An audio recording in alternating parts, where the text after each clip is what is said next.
this episode of Jeff Has Cool Friends.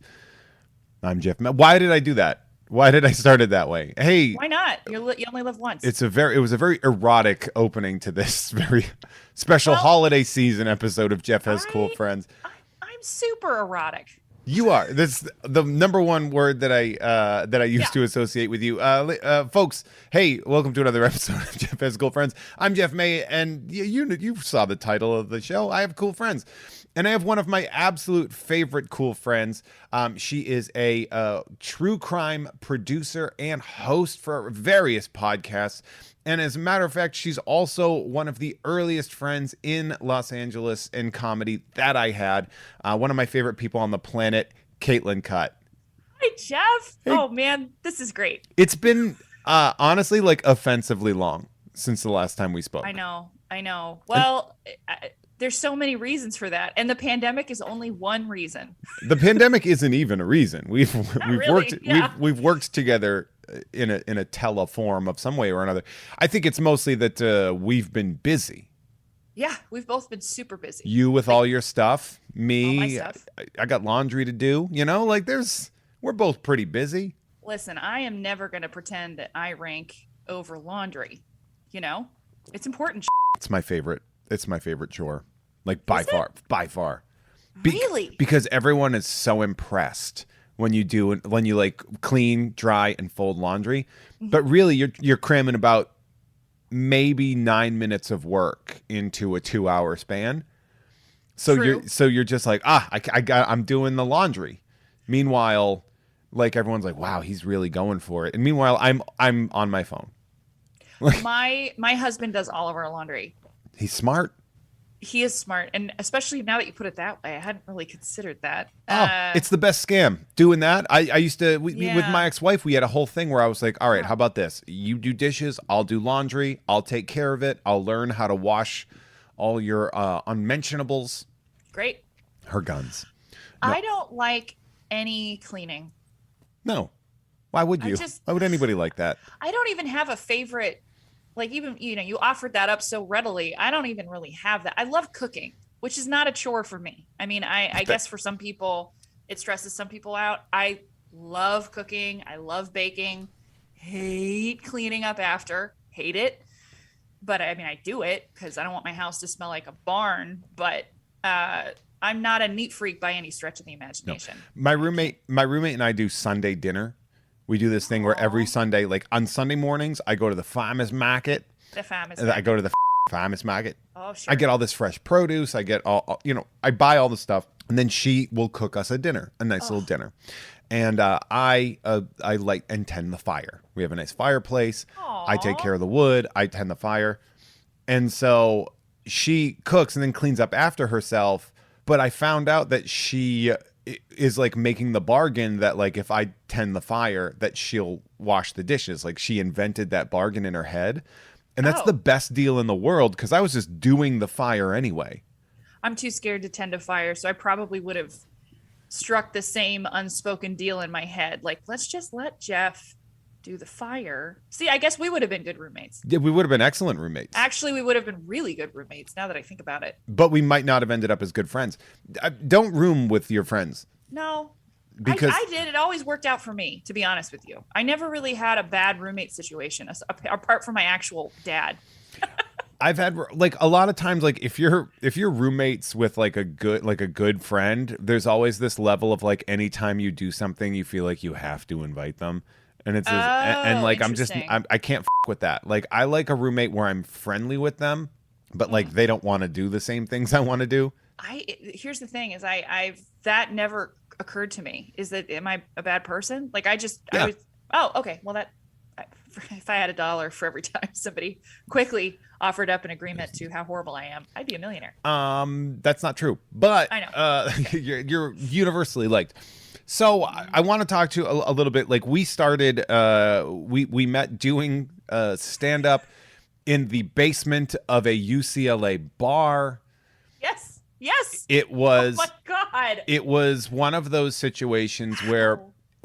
So for those of you that don't understand the scope of the Los Angeles comedy scene, producers are generally like bookers are generally like there are two ways of doing it. One, they can be the gatekeepers of really important places and shows, or they can be sort of like bottom feeding. They're bottom feeders, essentially. Like that Fox character in Pinocchio. Yes. Basically. Now, it's hard to tell the difference. It's hard to tell the difference when you first move out here, or like when you're not used to that kind of like low key scam. But you also just have to start. True. You can't really extricate that experience from the overall experience of stand up. That has to happen to you. There's a very dues paying vibe to it. And sure. We were both booked, I'm assuming relatively early in our careers, by a booker.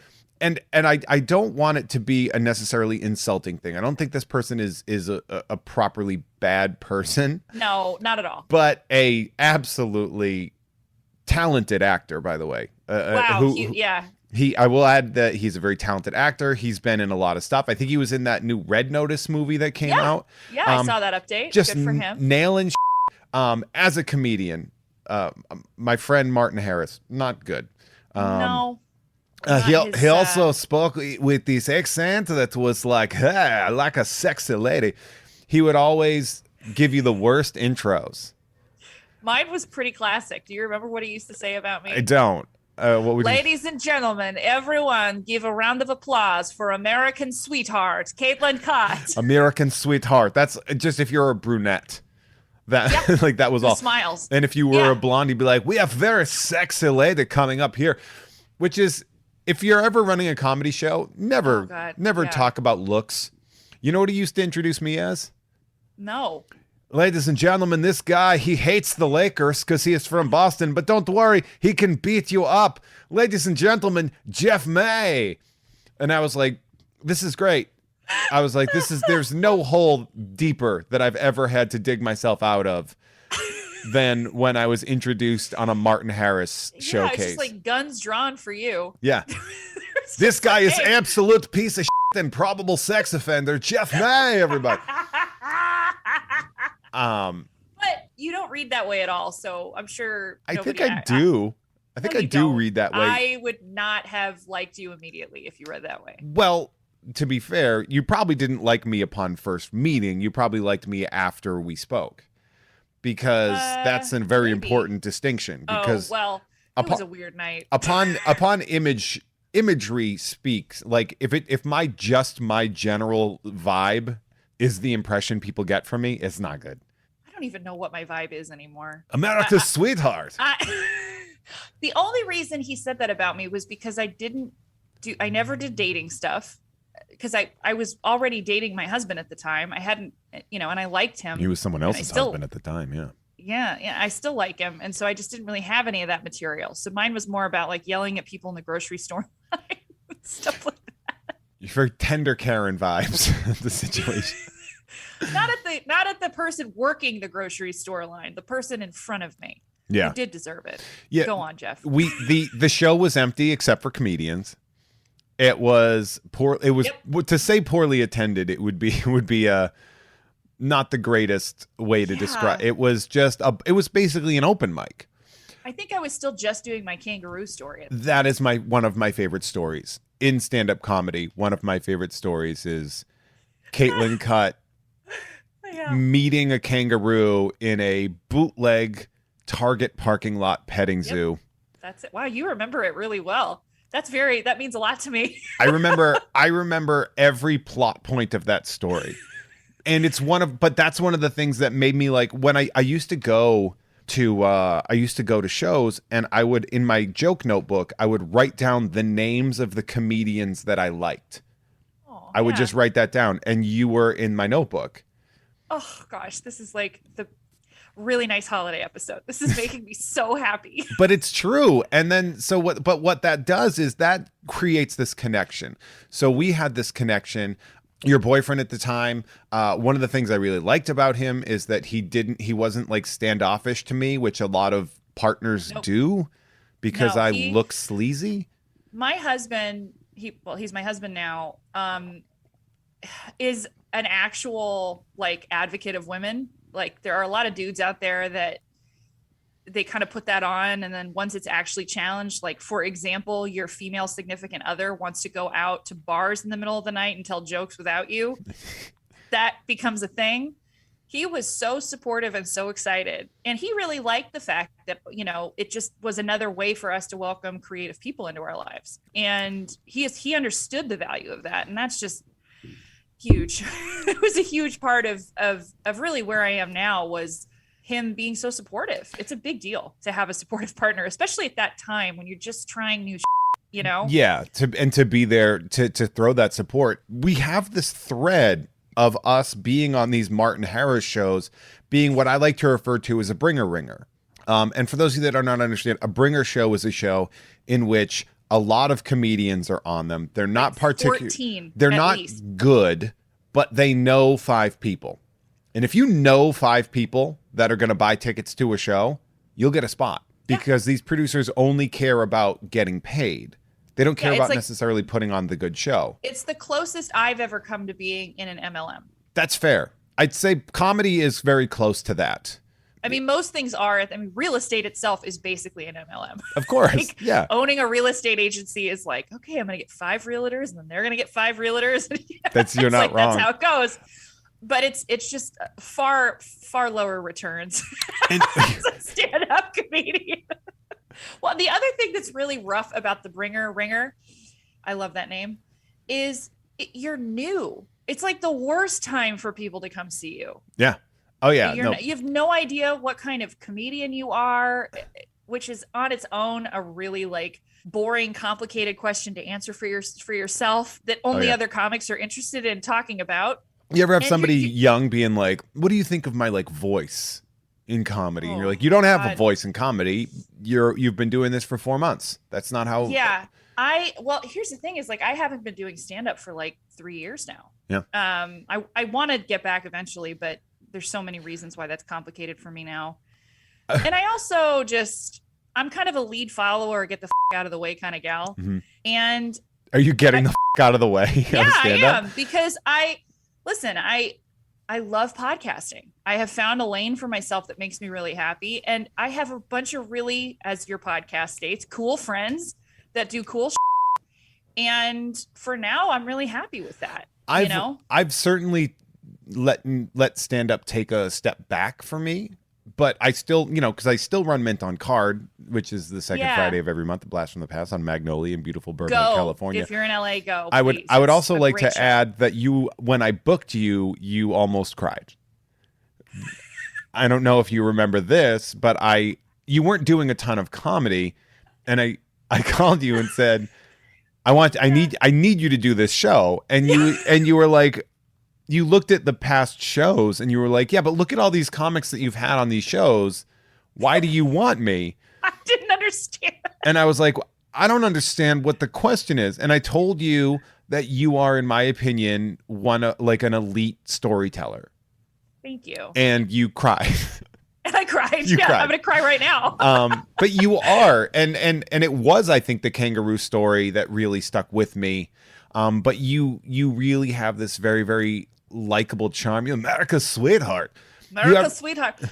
Nothing makes me happier. Nothing makes me happier than telling stories. Nothing. And that's why I started, I think, doing stand-up, because I've had a lot of weird experiences.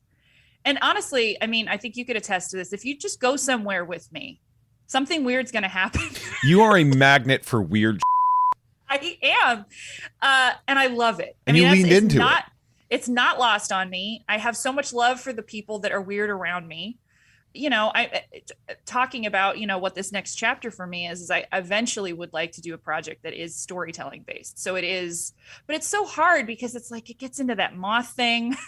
I'm just like, I don't know if that's what I want to do, but thank you for saying that. I think in entertainment, we have to stop thinking about like, what are we supposed to do or what do we want to do? And it's more like, what am I doing right now?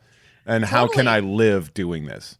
And that's, you know what? It's a great point. And I think I am consciously trying to detox myself from shoulds and all this stuff. Because also, when we started, it really did feel like everybody was trying to do stand-up comedy. It felt like that to me. A lot of our shows were actors that were like, Yeah. my agent told me I have to do this.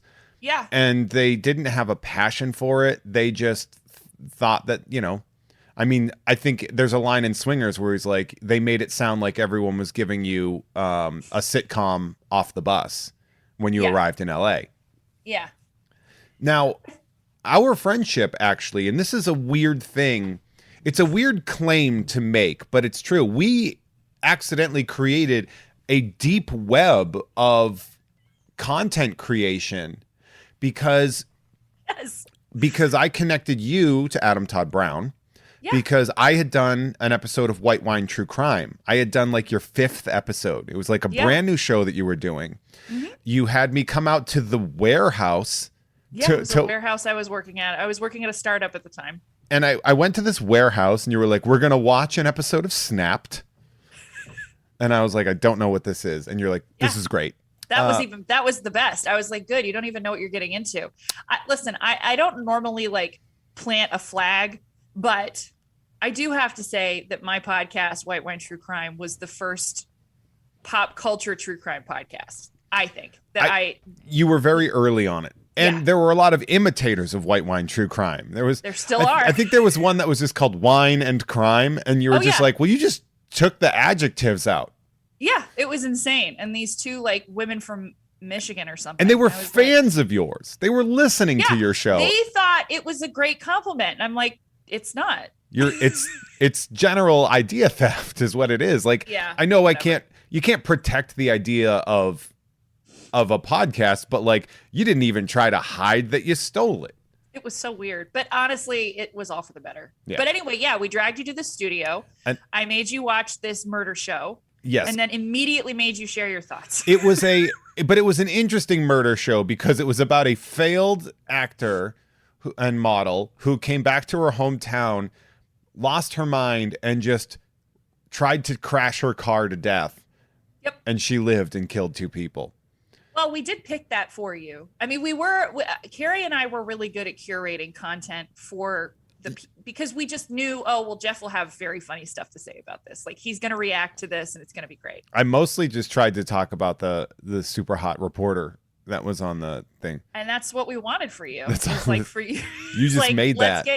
Let's get your POV. So I did that show and I talked about it or you guys gave me a kill kit, which was like with all the like things that a murderer would need. Mm-hmm. And then you're welcome. And then former guest of this show as well as our good friend Adam Todd Brown was like, well, I want to do that. And so I just connected you guys. And then from there, you guys worked on creating Pretty Scary. Yeah. And you built that with Carrie Martin and so the White Wine True Crime, like you guys seem to get along so well that a new podcast was created in that situation. Yeah. And then in that we see this like cycle of things being created, and I'm very happy to be sort of at that nexus of where these things sort of started to branch out. We have cool timeline, like parallel timelines career-wise, I feel. Because there was like a very like just throwing stuff up against a wall to see what sticks kind of thing. And then it worked out for us. You know what's funny is I don't think I was trying to see what sticks. I was just f***ing around. Well, I mean, you're much more put together than me. Like you have a much more. So. I know that you're saying that because we always self-deprecate, but like, shut the f*** up. Like, come on. Well, I mean, you're talking to somebody who between 2017 and 2019 like had a genuine nervous breakdown. So yeah, I mean, it is a weird thing to hear you put together what it was like, full Howard Hughes there for a couple months. We had a fun story where I wanted to go back to the stand-up thing. We were doing a show at the Comedy Store, which was like a big deal at the time. We didn't know. Hey, it was a part of maturing as an artist, and it mattered because it mattered at the time. It was in like the OR. Right. The main room. It was in like the big room. Yeah. And you and I are sitting there and the show is going for like 3 hours. Yeah. It was a co-production between Martin Harris and this woman called Crazy Cindy. And that nickname is not wrong. At least she's self-aware. I mean, she goes with it. This producer did a half hour of bombing, and because of that, she bumped us. Yeah. And do you remember what I said to Martin? I think you said you're going to punch him. I said, if you ever pull something like this again, I am going to break your jaw. And I was sitting next to you and I was like, oh, I love Jeff. I said, yeah, if you ever do this again, I will break your jaw. And he was like, I'm so sorry. I'm so sorry. And I'm like, don't be sorry. It was so good. Never do this again. I was like, oh man, Jeff makes me feel so safe. I was so mad because I had people in the audience too. Yeah. Like I had people that came, too. They wanted to see us. And then because apparently we didn't sell 20 tickets or whatever. And I was like, you do not ever do this again. I was like, I will kill. I could see the fear of God in his eyes. It felt so powerful. Now I get why people bully. I totally do. Listen, it feels great. I gotta tell you, I was bullied a lot as a kid, but like I was a weird kid. I get it. Even as it was happening, I was like, well, I have a rolly backpack and barrel bangs, and I sing Bette Midler songs to myself. So yeah, I mean, I guess it's gonna happen. I'm running in circles at the school dance. That's gonna get some attention. I just need to own it. That's all. Yeah, I was loudmouth as a kid. I love I like to be like, I was picked on because I liked Star Wars. No. I was picked on because I was a obnoxious little turd.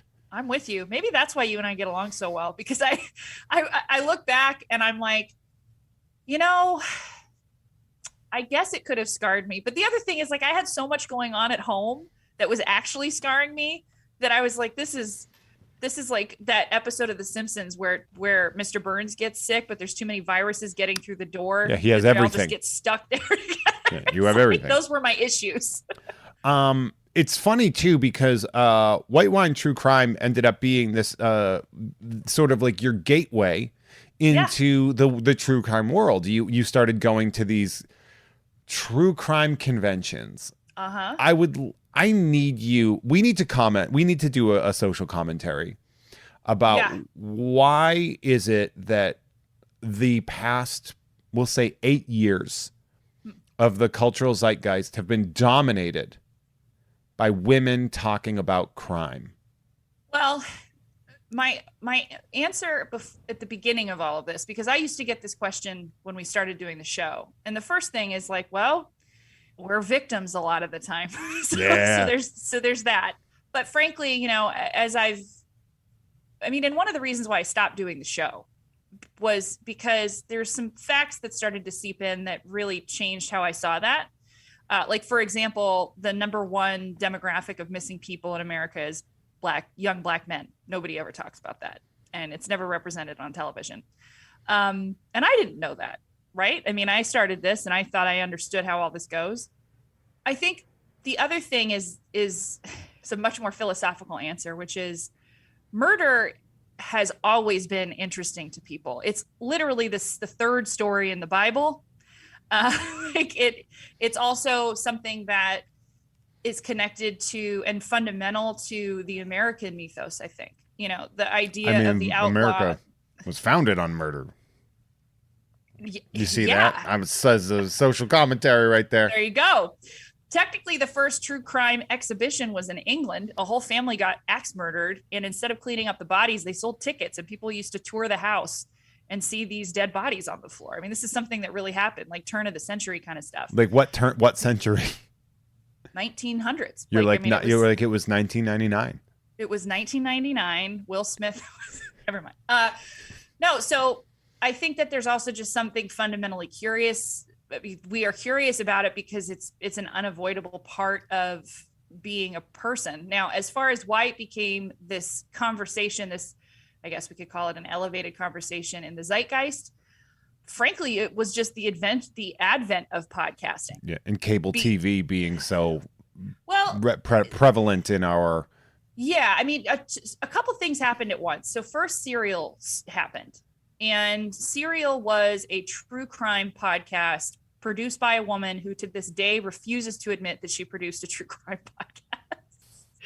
She is not, she sees herself as a journalist, which she is. And actually the conversation between true crime, television, and journalism is its own conversation and a fascinating one to have. But I think that podcasting, very simply, was an easy way for women to create their own space to share their thoughts. We didn't have to ask anybody's permission to do it. The other thing that gets lost a lot of the times is these stories make you think about all sorts of other things. It's not just, murder. It's like, it's about a conversation that you could have with your friend concerning the relationship between your mother-in-law and you. And like, well, yeah, I can see how murder would happen there, or that kind of stuff, and women have these kinds of fear-based imaginations. We do, because it's scary to be a woman. I don't think it's necessarily an imagination aspect of it so much as just the imagery of a real thing that could happen. Well, I mean, if you look at what the basic function of imagination is it's still a survival tool. We sit around and watch TV, but at the very beginning, imagination was like, how can I project forward in time so this thing doesn't kill me? This animal doesn't kill me. These people don't kill me. It's always about that's not dying. That's crazy insightful. I hate how insightful that was on this show. I feel like it's not worth it. I ruined your show. Well, I mean, to be fair, I've had a lot of time to think about it. Yeah, to imagine it, really. And I get asked that a lot. And then I think the final part of it is we women only recently have been allowed to be problematic on our own terms. It's about time. Rude on our own terms. So instead of just like the Madonna whore problem that we've had to deal with for a really long time, and even before that, there's just the small matter of people burning us at the stake for just asking questions. And yet you didn't learn. Lord knows I didn't. I just kept reincarnating, and now here I am on a podcast. I think that these are taboo topics that we're finally able to talk about on our own. It's always been through the male gaze. I mean, even now, if you look at like the more complicated decompression conversations that people are having about religion, it's all men. It's still all men. It is funny that that we get we go through such trouble of making sure our voices are heard, and yet we're so stupid, like biologically. Like whenever, because when you think about it, I always think about the biology of the sexes in a very specific way, not because trans women are imagine if that was the direction I was going in, but where it's like when you think about like young boys and injuries, and you think about how like risky behavior is sort of a way to procreate. It's a way to prove like one's strength and daringness in order to acquire a mate. So it would make sense that like we are just historically prone to just getting up all the time, like get to like breaking limbs and stuff, because we're always trying to show off for this biological imperative. And that is wild to me. It's so fun to me to think about that. I think the other thing that's important is that I personally believe that the rise of this female-driven conversation about true crime is pretty simple, which is men get to take risks. Women, if we walk home from a bar at night and we get abducted, the first thing that people think is, well, you probably shouldn't have done that because there are serial killers. I mean, our consequences for risk taking are so much scarier. Oh yeah. And I think that and what's really interesting about these shows is we're not just talking about risk taking and like becoming an explorer. We're talking about, well, maybe I can start a relationship with this man. Maybe he won't kill me in 3 years. Maybe we'll like have kids. And that's the risk that we're considering in the moment, when really we're just being thrown in the back of a van. Yeah. Like it's the unconscious, the subversive message in women talking about this over and over again is, hey, maybe think about how our stakes are a little different, literally like life or death for men on a general. Yeah, that's an excellent point. Like the whole risk taking and what it means to risk take as a young man versus a young woman. Yeah. What's rewarded, what's punished. And then now we're having, I think it's very exciting, much more elevated conversations about, well, then why are we only talking about white women going missing? Great question. Why are we only talking about white women going missing? We should answer that. We should talk about that. I mean, I think it's so easy. I always think about that South Park episode that came out like 10 years ago about like murder porn. And like, oh, these women that watch these shows. And, you know, we kind of took it on the nose for a long time and were made fun of really for being fascinated by these. And listen, of course, there's a line that people cross and it's inappropriate. Like there's absolutely no question about that. But we are now at a point where a more complicated conversation is emerging about how we, you know, from a journalistic standpoint, cover what we call crime in this country versus just the way it is. That's just the way it is. And I think that tension is really the root of all of these shows and podcasts and everything. I think that's a pretty fair point. And it certainly is where you have found yourself. I would consider you in that level of expertise because, you know, White Wine True Crime and then Pretty Scary, which is true crime, but it's also the paranormal. You guys cover a lot of the paranormal. And then, so that as a host, and, you know, obviously if it's your own show, you are a host and producer of that show. Yeah. And then to then have those two shows springboard you to becoming a producer in the Unsolved Mysteries podcast, which is like, when I saw that happened, I was like, of course. Aw. Of course. And I want to talk about that for a second, about Unsolved Mysteries. I'm very excited about that. But before we do that, I do want to talk about the fact that I have a Patreon at patreon.com/JeffMay. And some of you are listening to it on there right now. And thank you for your money. That Great means work. your ears and your money, the two most important things you can give me. And for those of you that are not listening on this, I do have a Patreon, and on there at the producer level, which is a very affordable $10 a month, probably too affordable. You can sign up for that, and then I will say your name on this show or a reasonable facsimile of whatever the you want me to say. And so, Caitlin, I'm going to read you off roughly a few dozen names, and I'm so excited. We can definitely comment and talk about those. I chose this first one specifically for you. Okay. I didn't kill my wife. Great. I feel like that would hit there. That's a solid person to have on your production team. Right. Harrison Ford from The Fugitive. That's that. who you want. Huge. Yeah. Shout out to Adrienne, Kelly Stanaway, Silius Ruby, Steven. I love that. I love that it's just Steven. Also, Kelly has been a stan for a long time. It's important to bring up. She has been supportive of all of us. Yeah, the Unpops web has been very generously supported by Kelly Stanaway.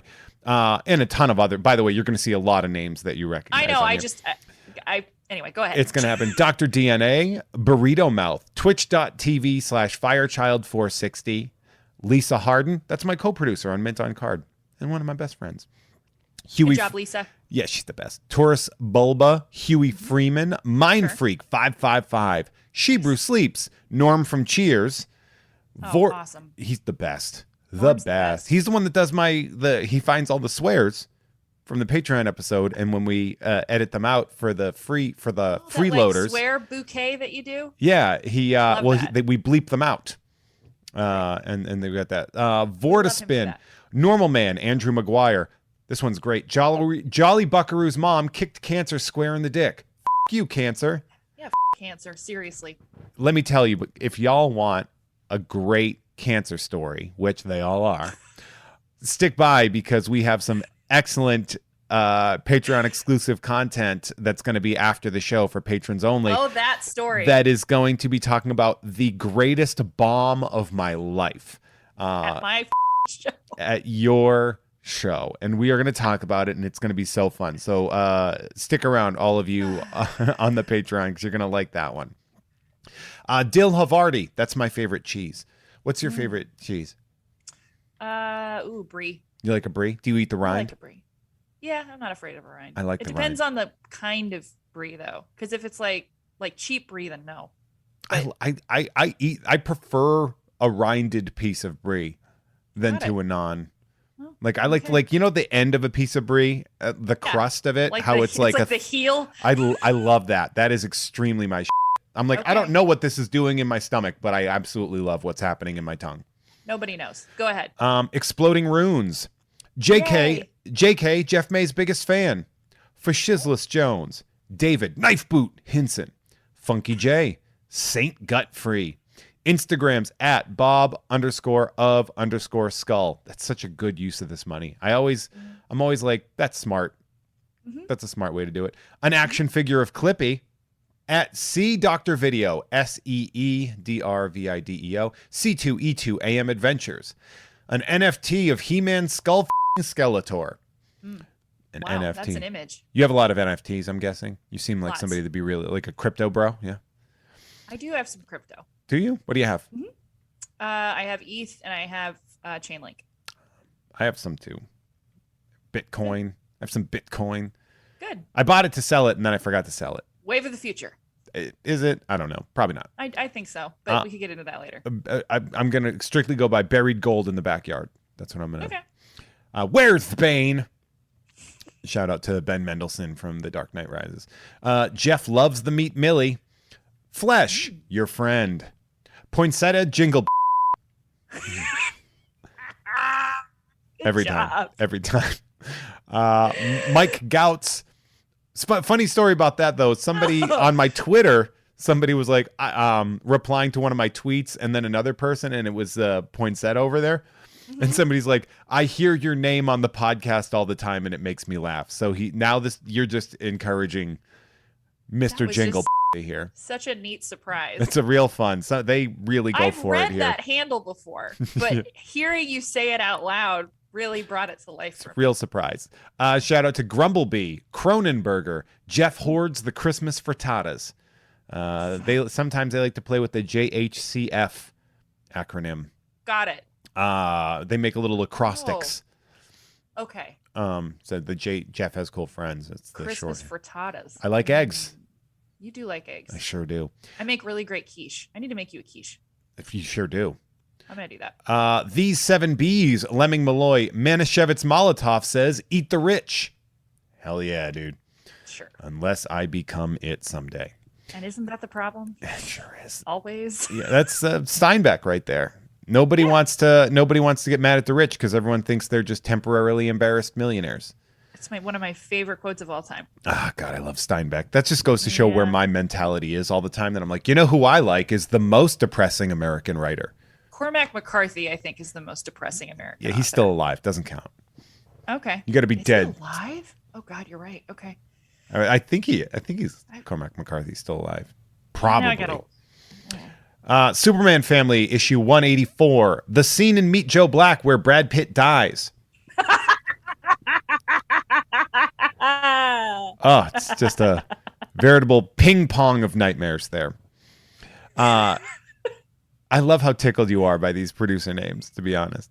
That scene is insane. It's so wild. It's one of the few, it's one of those movie theater going experiences that you just, if you saw that movie in the theater, I would say one of my favorite deaths in any scene, in any movie, is in Red Dragon. Oh. And do you know the one I'm thinking of? I mean, there's several in that. So which one are you talking about? When he's the face or the... He's just rolling down the hill. Yeah. Stapled to a wheelchair on fire. Yeah. I love that. I mean, oh my God. It's just it's so funny to me. That's like such a funny thing. My brother and I have an inside joke about that movie where one of us always says, "Grandmother, no."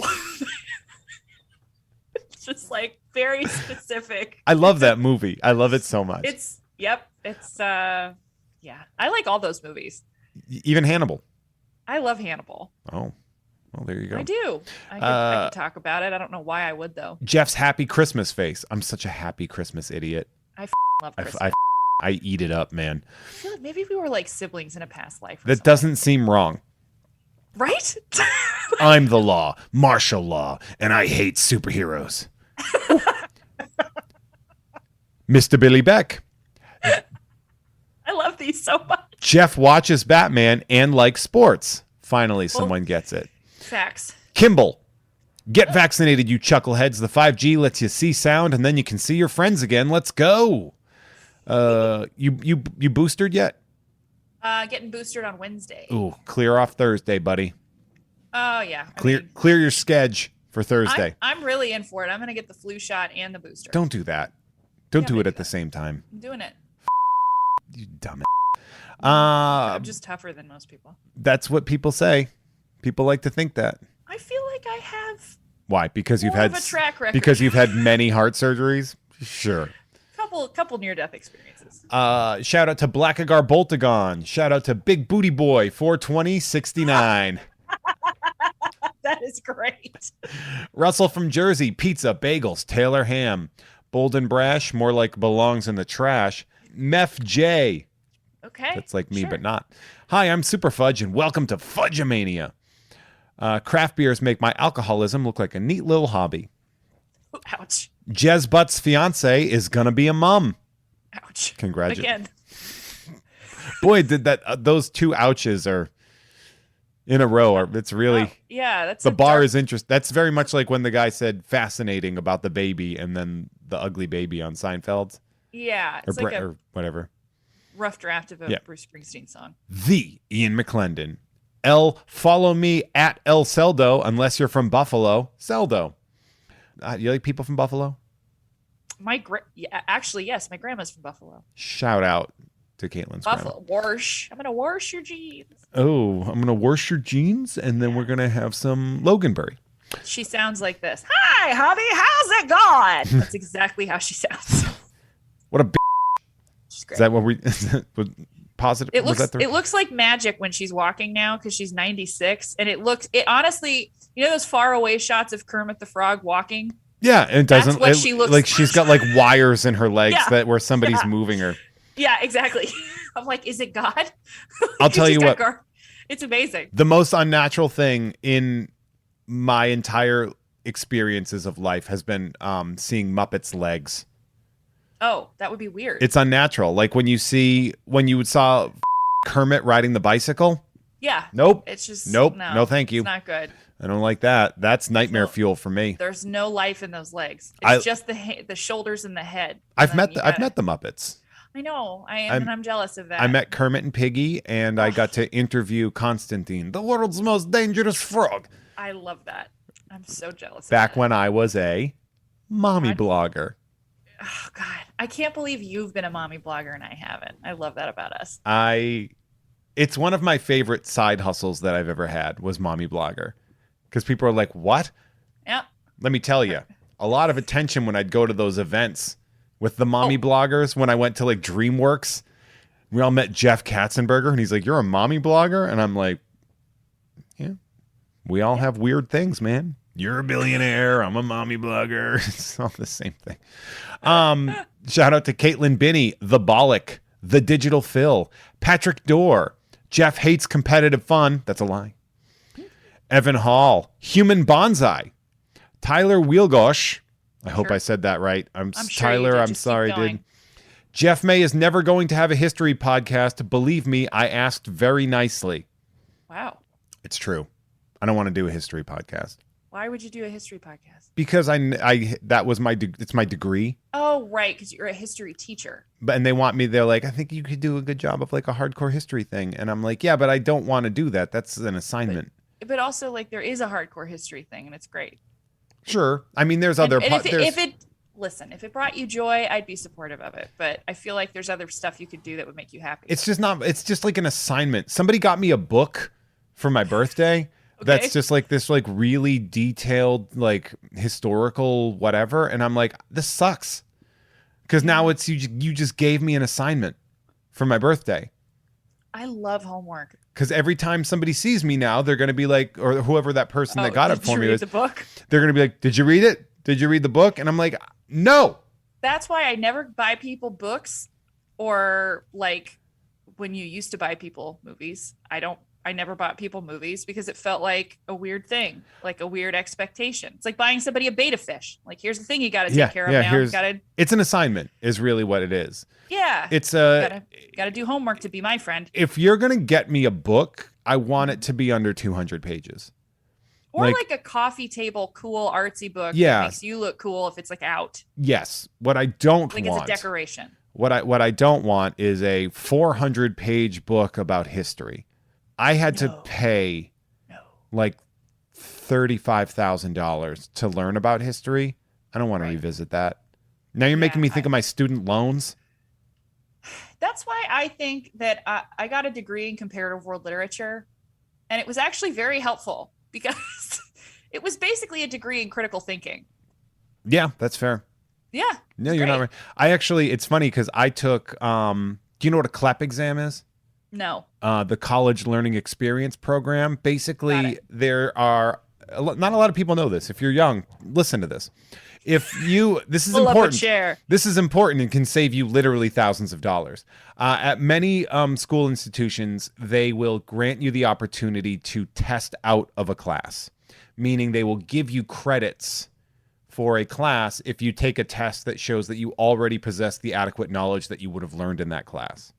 Sure. So I was trying to catch up because I transferred 3 times and changed my major in college. Classic. So I was like, well, like I want to hurry up and graduate. And they were like, well, you can take a CLEP exam, go through these. As long as it's not your major, you can do it. So I found one called Analyzing and Interpreting Literature. And I was like, well, this just seems like common sense at this point in time. And so I signed up for that. I paid $150 for a 6-credit test, kicked the shit out of it. Yeah. And got 6 college credits for $150 and a Saturday afternoon. God, amazing. CLEP, C-L-E-P exams. Definitely look into them. Shout out to, is it rude to use this bit to ask for comedian Keith Carey? It is. You stop doing that. If you want to send a request, just rudely tag us on Twitter and make it awkward for me to say no. Don't pay me to say this out loud. Wait, I'm confused. Does this person want Keith on the show? Yes. Oh, okay. For a second, I was like, this doesn't seem like something Keith would do. No. I love Keith. Keith wouldn't be proactive enough to do this. No, or passive aggressive enough. It's not really his vibe. Yeah. Shout out to Cody Beck Jr.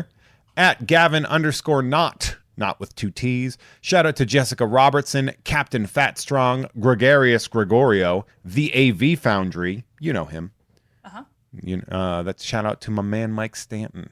I like Mike. He's a good egg. Well, when the pandemic hit, he was going to these dry goods stores and mailing me like fruit and nuts and like dried fruit and nuts. It was the best. That's nice. Irradiated Mutant Man Andrew Howe, Gray Man of the Fireside Chronicles. I love that. Ricky Cilantro. That's a name you might recognize. That sounds. Yes, I do recognize the name. This is weird to hear these names out loud that I've only read. It is because there are a lot of interactive on social media or comments on. I've talked to a lot of these people on Twitter, and I've just never verbalized their handles before. Yeah, and they give me money, which is so great. Good. And sometimes they're very specific. Like this one's at Nerd Numbers. That's just the Twitter handle. So sure, follow Mackenzie Chill. Love that dude. He's come to some of the live events too. Oh yeah. Best shoes in the game. He's got these big glossy pink sneakers that I just absolutely am in love with. Willem Dafoe's Baffling Big Bonanza. Ouch. Dan Hackroyd. Murph the Murph. Show me in the rules where it says a dog can't play basketball. Russell Richardson, the Sass Stan. Do you remember Sass? You never probably listened to the Monday show, huh? I don't think I know who Sass is. That was a character I created on the Monday show, and she was a teen influencer Sasquatch. We created some very different kinds of characters. I also pretty scary characters are weird. yeah. You guys had some really, really weird ones. Mine were just like really. It was just like, what can I do with my voice, and then how can I use it? So I would do like an action figure of Clippy. Every time we'd be having a conversation, I would just show up as Clippy and be like, "Hey, everybody, it's me, Clippy. I heard you're talking about murder." All my little things would be tiny dancer, tiny stalker in your ear. You had tiny stalker, yeah. Mm-hmm. Yeah. You had weird. I would listen to Pretty Scary sometimes, not a lot. And it's too many. When everybody has a podcast. Oh, I love when people are like, "Hey, did you listen to my show?" Never. I sure didn't. You should never ask someone that. That's not good performer etiquette. It's weird. I am making 4 of them. I'm researching. Also, it's like I have a life. Like, God. I'm still trying to. Well, we'll talk about that after I get through these last ones. But Sophia Hapgood's Psychic Services, The Ghost of Dave Thomas. Pretty scary. Koi Pham, Art and Mentoring. It's my friend Koi Pham. He's been on the show. He's a super talented artist. Frankly Amish, Bart Fardigan, Jennifer Fendelander. That's a name you know. I know that name. And the most well-prepared dead guy. So normally this goes by faster, but damn it, we had so much fun talking about this. So, come on. So we got that going for us. What is time? If you want to be a producer, check out patreon.com/JeffMay, and you could have us riff on your name sometime. That's fun. Super fun. I'm in the process of, speaking of like not having time, I've been researching this show, Radvertising, that I'm supposed to trying to be getting up on the Patreon as soon as possible. And it's like this like sociological study of basically youth-oriented advertising in the 90s. Awesome. It is by far the most ambitious project I have ever embarked on. That's awesome, though. See, there's you using your history degree. I guess it's technically a history podcast, but absolutely. The thing is my original plan was like, oh, I should get this out by the fall. Or no. I am writing like a Bible about this stuff. And like, I'm, the Always Sunny gif of Charlie in the wall, and he's got like all the like yarn everywhere. That's what I'm doing. I can relate. Although I have a similar ongoing passion project that's like turning into, it's bad. Last night I fell into an interesting research hole where I found a payday commercial where a guy is just thinking about a payday by talking about it on a phone sex call. Okay. It's a payday commercial. The worst candy bar. Weird. Oh yeah. You know how they, payday. They were like, what's the most popular candy bar? People were like Snickers, and they're like, what are the two best parts? And you're like, undoubtedly, it's the nougat and the chocolate. And they're like, great, pull them out. We're just gonna make it. We're gonna roll a log of caramel around some low-level peanuts and then put it in a package. First thing we need to do is turn Nebraska into candy. How do we do that? Here we go. I think payday might have nougat in there too. I think I might have that up. But either way, it's the worst. I don't think that matters, Jeff. I feel like you're right in spirit. I would say that payday's probably the worst candy bar. Absolutely. Like, I can't picture like one that's candy bar. Yes. Like you go and you look at the candy bar rack. Like who's buying them? You buy a payday, I guarantee you there's going to be dust on it. Well, that being said, I guess I love Mounds. Oh, I love Mounds. See, I do. And like people hate it. Like there is like people just hate coconut. Okay, well, first of all, coconut's a choice. Okay, it is. So like, but if you're just like, I really need the experience of dry peanuts, like an excuse to consume like a weird soggy peanut situation, I guess you have an option with payday, but no chocolate. Why? Like, why would you do that? I don't know. Why not just go buy peanut butter and just eat it by the spoonful, which is more enjoyable than a payday? There was about a probably year and a half span where my dinner, or it's generally my breakfast, I think, every morning was a spoonful of peanut butter with a vitamin.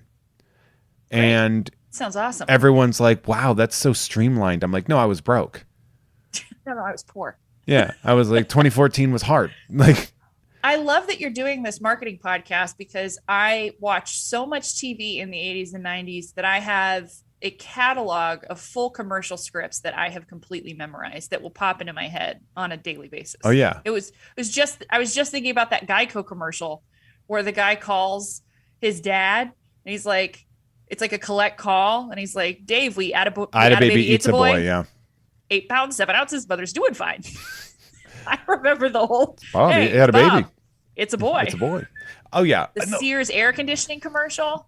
I know that one by heart. Let me tell you, there's I find one of the things. I'll do a little preview of the show. Yeah. One of the things I've been researching was the Mountain Dew shift, because I consider Mountain Dew to be sort of like the major emblematic example of what extreme advertising was.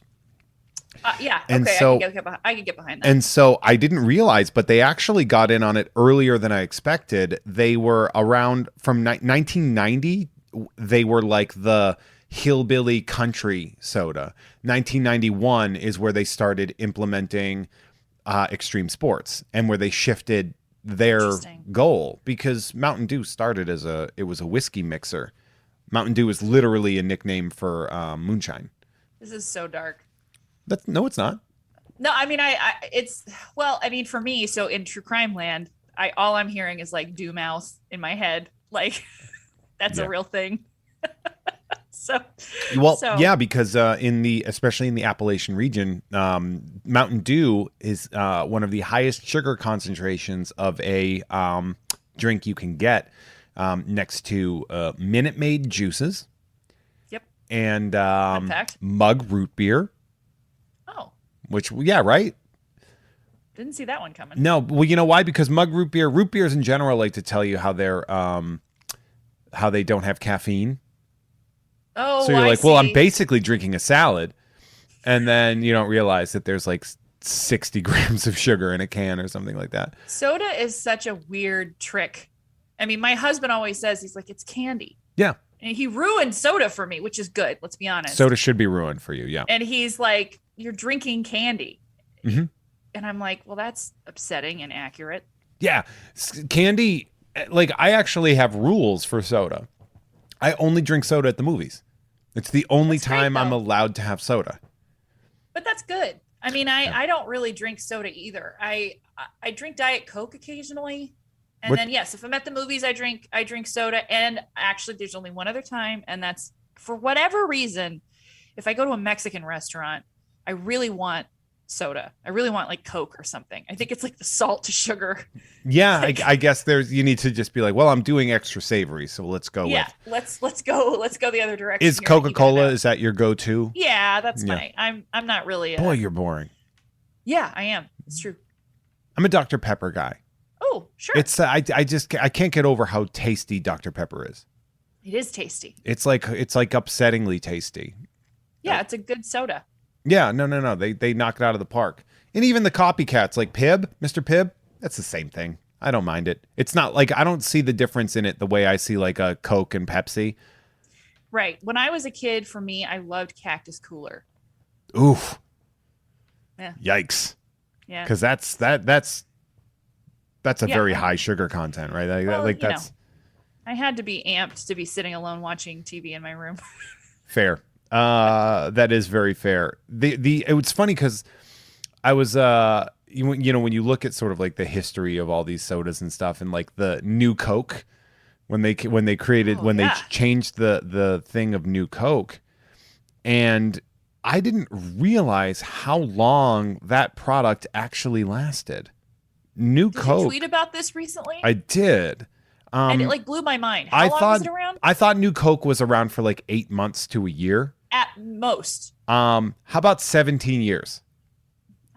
I don't like around like was in someone's garage. It's crazy to me. It was called Coke 2 in 1992. I remember. And like now that starts to kind of like I start to remember that, but then it was discontinued after 10 years. I remember Clear Pepsi. Well, everybody remembers Crystal Pepsi, of course. That's the Ecto Cooler of sodas, where it's this thing where everyone's like, remember Crystal Pepsi? And like, we all remember Crystal Pepsi. That's the real marketing stunt that stuck out to me as a kid. Of course. That and Chris Gaines.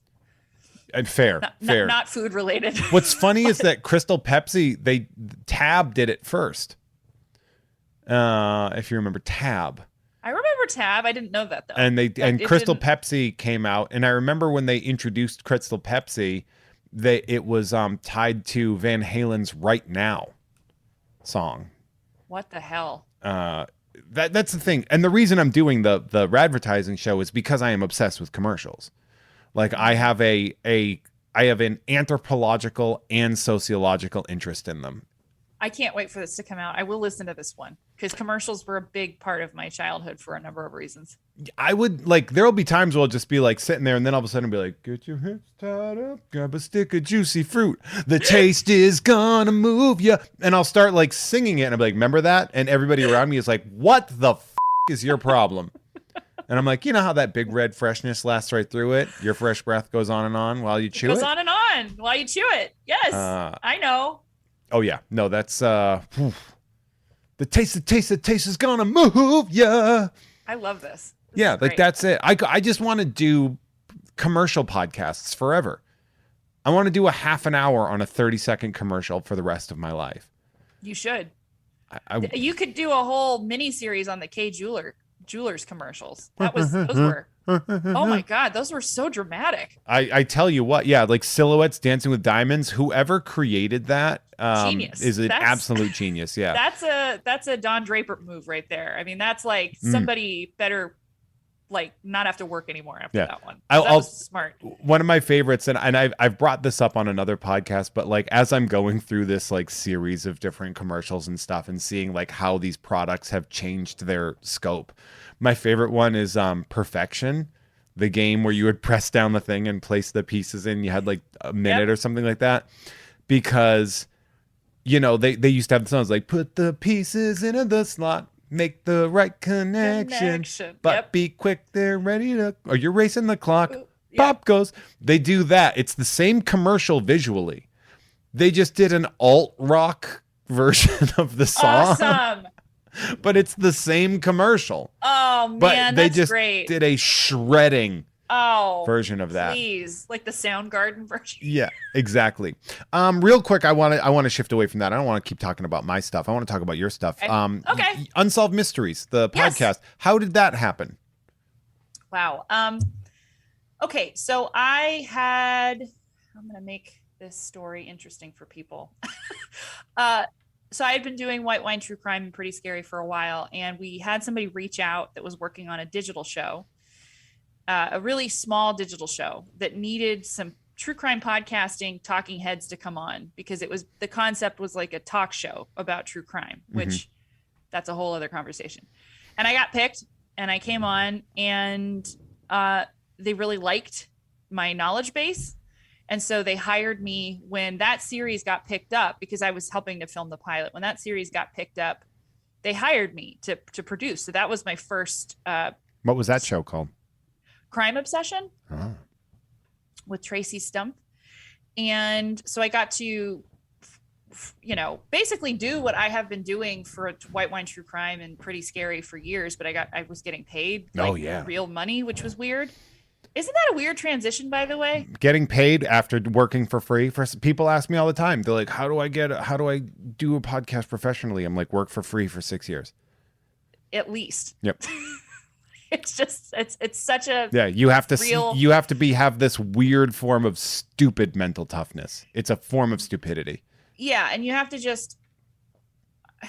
It's really interesting. It's funny that we're talking about this, because I had a conversation with a friend recently, and I realized from her perspective it kind of looked like it all happened out of nowhere. And to me, what that said was, so she's not in the industry, so she loves me. I'm a good friend, but she basically, rightfully so, was like, oh, she does these podcasts in her free time, and she works a normal job during the day, which is exactly, how you met me, right? That was me when we met. Mm-hmm. And it was a fair thought. But what people don't realize is what that meant was I would work my office job and then come home and work on my podcasting. So it was like, and I was doing stand-up. So I had 2 podcasts, a full-time job, and stand-up going all at once for like 6 years. Yeah. Yeah. I think you guys need to understand it. If you're doing a podcast and it's not a job, you're probably not putting enough into the podcast. Right. Like you're probably not working hard enough, which is why nobody's listening to your podcast. And here's the other thing. Patreon wasn't even a thing when I started White Wine True Crime. Nope. Not really. Like it was not what people know it to be now I didn't know about it until Adam really brought it up. No, so there was no money being made. I was literally making a show with my friend and throwing it into the void in the beginning. And when people started listening to it, it was shocking to me. I had no idea how it was happening. So anyway, back to my story. So I got that first job and then made some connections doing that, and got asked to help make some TV over for another production company in Burbank, California. Shout out to Burbank. And working on one of those shows, I was working with a showrunner, and he and I really got along. I had no idea what his history was. And he said, hey, my friend is working on a podcast. Would you talk to her? I said, sure. Did not tell me that his friend was one of the creators of Unsolved Mysteries, and that the podcast that I'd be giving tips for was going to be this huge IP. And that's when I first spoke with my boss, Terry, who is like truly one of the coolest human beings I've ever met in my whole life. And I've been with them since the rollout. Did you watch Unsolved Mysteries as a child? Oh my God. I can't even, that doesn't even really explain what my relationship with that show was. Right. It was like the whole, like we'd watch it with the family. Yeah. Actually, you're probably one of the few people on the planet who can understand how uncanny it is to be working on something connected to an IP that means something to you, like deeply. Because even in our industry, everybody's working on something, but I feel like I'm in a really cool, unique situation where I'm working on a property that helped form you. Yeah. It's just crazy. Yeah. I mean, it's wild. There's one of those things where like I watched Unsolved Mysteries when it was on Amazon Prime, and now on Pluto, they have an Unsolved Mysteries with Robert Stack channel. And it's just over and over and over again. And I was like, I keep watching it. One of my favorite things about Unsolved Mysteries, the original series, is that they still did updates like deep into like the 2010s, I want to say. They still do updates. Which makes me realize. Still, for that streaming service, I can tell you, if there is an update with any of those, they will go back and update the story. So I was like, wait, they canceled the show, but there's just one dude still getting Unsolved Mystery paychecks. That's just like the one guy editing, like, oh, they solved this one. Yeah. The guy that got the radio DJ that got killed because he wouldn't do pay to play in Tennessee. And they figured out his murder in like 2015. And I was watching that and I was just like, what the Yeah. No, I mean, listen, what's been really crazy is just watching things get solved. That has happened to me on several of my cases so far. And I cannot tell you how weird it is to be at the crossroads of something like that. God, that's cool. So now you've worked on this show and you know, obviously I got to let you go soon, but well, I mean, I want to go. We're going to do a 6-hour podcast with you. That's not fair. Plus we got bonus content for the patrons afterwards. But I want to say, so like, what's it been like? You kind of started on this and then, you know, we went on tangents because that's what happens. What is it like for you personally to work on this project? I think the word actually is healing, as crazy as that sounds, because I've been through a lot in my life, as you know, because we're good friends. Mm-hmm. And there have been so many circumstances where I feel like I have my hand on that brass ring and I go through the door and I'm so disappointed by what I find. You know, the people will bum me out, or the situation isn't what I thought it would be. And this is one of those situations where it's better. The team that works on this show genuinely cares about the stories that they're producing. And that is so helpful for me because I'm a bad liar. And I really am. I'm not a good liar. And so if somebody asked me, you know, hey, I mean, is this going to be told respectfully? You know, sometimes when you do this stuff, you can't tell them that that's what's going to, you can't in good conscience say, oh yeah, don't worry about it. But in this case, the team really cares. I love speaking with the families. I love getting involved and hearing the stories about the investigations. The paranormal stories are really, really incredible. And I found a very interesting skill set in producing and researching those stories that I didn't really realize I had. So that's also a really cool feeling. I love that. About you. And I'm so excited for you. I know the podcast is continuing on. It's powering through. Yeah, we got another season coming up. So. Unsolved Mysteries, Our Childhood, now becoming a popular Netflix show and becoming a popular podcast. Yeah. And you getting to be involved in that podcast is so cool. I'm so excited for you. And I'm so stoked. Like, you got so much going on in the future. Yeah. So where should we send people? The people that are listening now, what should we plug? Well, definitely check out the Unsolved Mysteries podcast if you haven't yet. I think one of the things that people really enjoy about it is the narrator, Steve French, does an incredible job. He really, it's just, he makes it his own, but I feel like the podcast is very faithful to the original format of the Unsolved Mysteries show.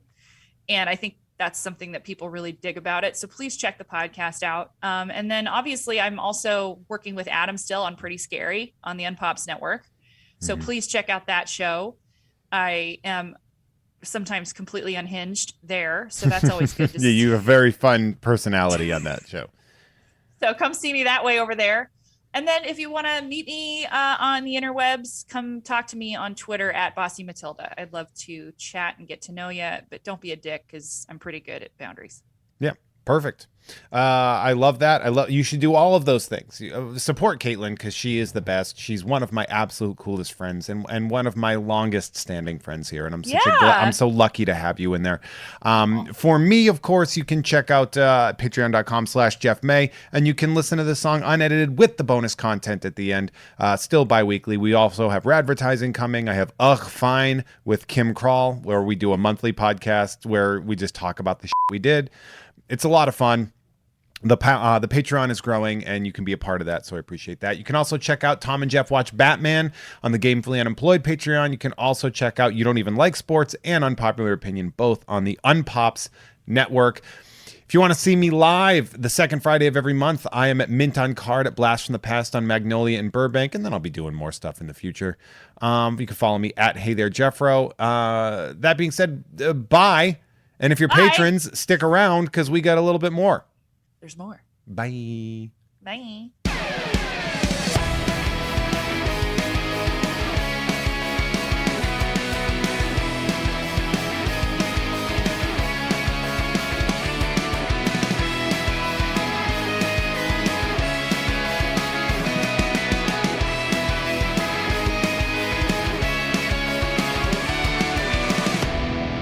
Hey everyone, our artwork is created by Justin T. Brown, who can be found at Artness by Justin Brown on Instagram, as well as artnessbyjustinbrown.com.